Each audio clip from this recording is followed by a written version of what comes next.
Hello student, welcome to Meta Education channel where you can change the way of your learning and understanding. In my last video we have studied about capacitor and capacitance of parallel plate capacitor जिसमें दोनों plates के बीच का medium था vacuum. Today we are going to study about capacitance of parallel plate capacitor with dielectric slab. That means अब दोनों plate के बीच में मैं dielectric slab रखूंगा. So let's begin this topic. So here I have a parallel plate capacitor जिसकी एक plate पे चार्ज है प्लस क्यू और दूसरी पे minus Q and medium between them is vacuum. अब इन दोनों प्लेट्स के कारण नेट इलेक्ट्रिक फील्ड सिर्फ इस रीजन में होती है represented by this E naught vector और इसका मैग्नीट्यूड होता है sigma by epsilon naught where sigma is surface charge density.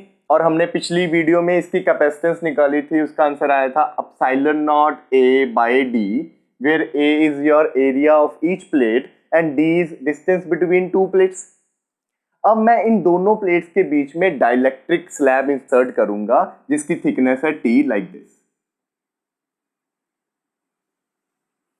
इसकी थिकनेस है T और इसका डाइलेक्ट्रिक कांस्टेंट है K.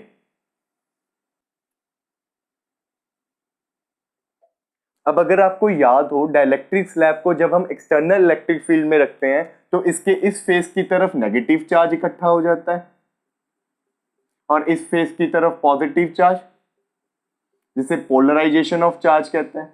और एक तरफ पॉजिटिव चार्ज एक तरफ नेगेटिव चार्ज तो अंदर भी एक इलेक्ट्रिक फील्ड जनरेट होगी known as induced electric field represented by this EP vector. ये सब कुछ हमने डाइलेक्ट्रिक वाली वीडियो में पढ़ा था. तो जिन बच्चों को डाइलेक्ट्रिक के बारे में नहीं पता वो मेरी डाइलेक्ट्रिक वाली वीडियो को जाके जरूर देखना. I will provide the link in description. तो अब डाइलेक्ट्रिक के अंदर जो इलेक्ट्रिक फील्ड होगी वो एक्सटर्नल इलेक्ट्रिक फील्ड से कम होगी क्योंकि देखो एक्सटर्नल इलेक्ट्रिक फील्ड इस डायरेक्शन में है और अंदर वाली इंड्यूस्ड इलेक्ट्रिक फील्ड इस डायरेक्शन में है. तो अंदर जो रिड्यूस्ड इलेक्ट्रिक फील्ड होगी डाइलेक्ट्रिक में उसे मैं लिखूंगा E given by E naught minus EP. So this is your reduced value of electric field inside the dielectric.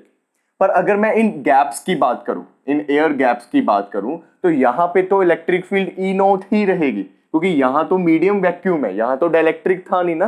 तो यहाँ पे आपकी इलेक्ट्रिक फील्ड होगी E नॉट.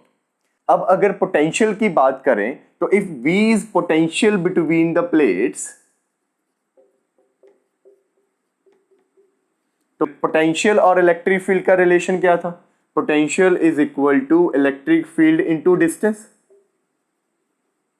अब गैप में इलेक्ट्रिक फील्ड है E नॉट, डाइलेक्ट्रिक में इलेक्ट्रिक फील्ड है E, तो गैप का पोटेंशियल अलग होगा, डाइलेक्ट्रिक स्लैब का पोटेंशियल अलग होगा. तो सबसे पहले मैं एयर गैप का पोटेंशियल कैलकुलेट करता हूं. Let it be V1 potential of this air gap.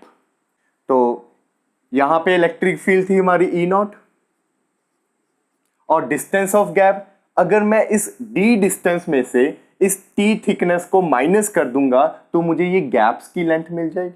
तो यहां पे डिस्टेंस की जगह आएगा d माइनस टी. अब अगर मैं डाइलेक्ट्रिक का पोटेंशियल निकालूं लेट इट बी V2. तो डाइलेक्ट्रिक में इलेक्ट्रिक फील्ड थी हमारी E और length thickness t. So this is the potential of dielectric. तो टोटल पोटेंशियल होगा V1 प्लस V2. यहां पे V1 की वैल्यू सब्स्टिट्यूट करते हैं और यहां पे V2 की. अब अगर आप डाइलेक्ट्रिक कांस्टेंट की डेफिनेशन अगर आपको याद हो तो डाइलेक्ट्रिक कांस्टेंट होता था external electric field divided by reduced electric field E. तो यहां से E की वैल्यू आ जाएगी E नॉट बाय K. तो इस E की वैल्यू को मैं यहाँ पे सब्स्टिट्यूट करता हूँ. तो E not D minus T plus E not by के टी. E नॉट मैं कॉमन निकाल लेता हूँ, अंदर बचेगा D minus T plus T by के. अब यहाँ पे E नॉट की ये वैल्यू को सब्स्टिट्यूट करते हैं तो पोटेंशियल आएगा मेरा sigma by epsilon naught d minus T plus T by K. Sigma होता है मेरा surface charge density which is charge upon area. तो सिग्मा की जगह Q बाय A, बाकी terms as such. So this is the total potential between the two plates of capacitor. अब capacitance निकालते हैं. Now by definition of capacitance, C is equal to charge upon potential. Charge की value Q, potential की जगह इन value को substitute करते हैं Q by A epsilon naught D minus T plus T by K. Q के साथ Q cancel, तो कैपेसिटेंस आया मेरा A epsilon naught D minus T plus T by K. So this is capacitance of parallel plate capacitor with dielectric slab between them. अब अगर गौर से देखो तो ये थी कैपेसिटेंस हमारी बिना डाइलेक्ट्रिक के, and this is capacitance with dielectric. तो इन दोनों में से बड़ी कैपेसिटेंस कौन सी है, किसकी वैल्यू ज्यादा है?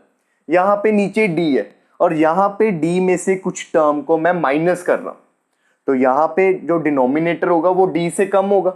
जितना डिनोमिनेटर छोटा होगा उतनी ही कैपेसिटेंस ज्यादा होगी. It means capacitance of parallel plate capacitor increases with dielectric slab inserted between its plate. Now let me simplify this explanation with the help of a special case.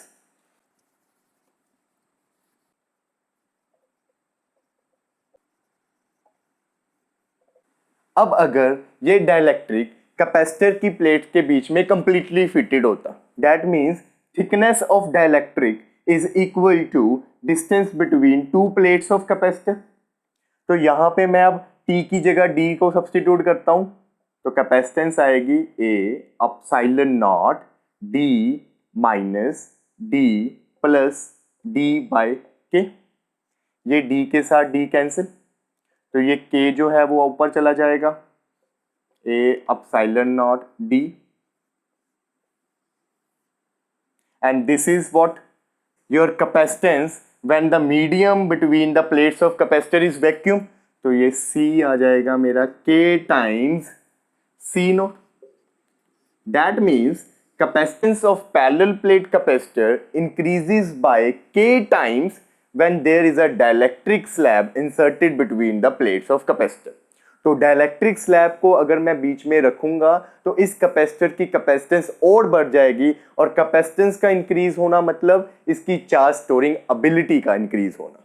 So this is the effect of dielectric when it is introduced between the plates of capacitor. That's all for today. I hope आपको ये video अच्छी लगी हो. Please like and share my videos, और हाँ, subscribe करना मत भूलना. Thank you.